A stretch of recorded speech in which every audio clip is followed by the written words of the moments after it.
Hey there subscribers, hope your Sunday is going fantastically. Today is a little bit of a different video. I wanted to talk about this book that I've just finished reading called The 5 Love Languages. It's by Gary Chapman. Some of you may have read this before and I want to highly recommend it to anybody who hasn't read it, who is thinking about going through a relationship, who's in a relationship, who's married, who's engaged like me. I really would recommend you guys reading this. So I wanted to talk a little bit about it today and a little bit about what I have learnt and hopefully encourage you guys to have a think about what's in this book as well. This is not sponsored by the 5 Love Languages. These are all my legitimate opinions in this video. So without further ado, let's get into it. So firstly, the 5 love languages that Gary talks about is quality time, words of affirmation, gifts, acts of service, and physical touch.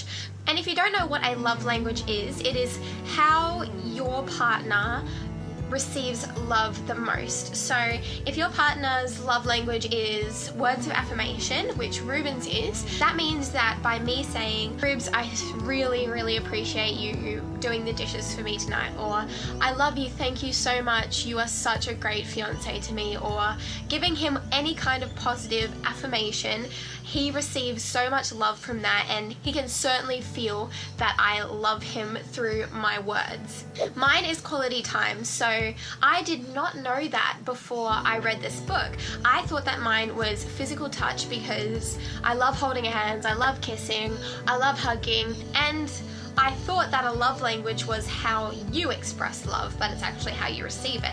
So, going on to read this book, I definitely discovered that mine is quality time. I love being sat down and listened to when I'm upset. I love someone just, hugging me, just even being silent or telling me it's going to be okay and that we're going to sort it out, and just really spending one-on-one time with me. I feel I get a bit flustered when Rubes and I can't spend quality time together. Even in long distance, over the phone, just talking is quality time for us. So if we're not talking as much as we usually are, then I find it a little bit disheartening and a little bit sad. So I definitely think quality time is mine.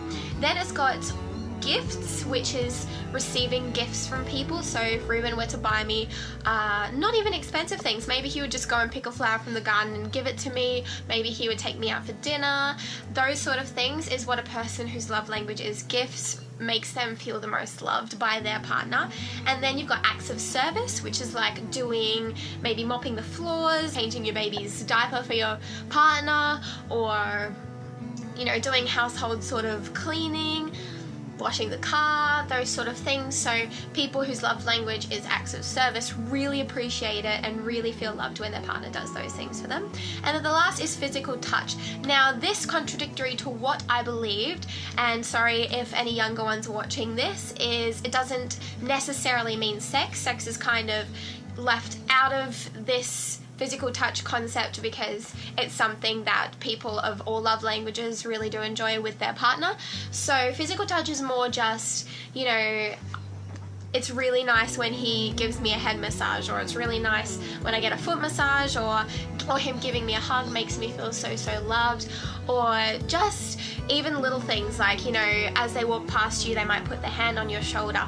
Those sort of little gestures in physical touch are what makes the person feels so loved. So Gary is actually a relationships counselor, and he goes on to tell a lot of different stories in here about how he's helped couples whose love languages are different. He says it's very rare that you find a couple whose love languages are in fact the same, though in this book he does mention one of them.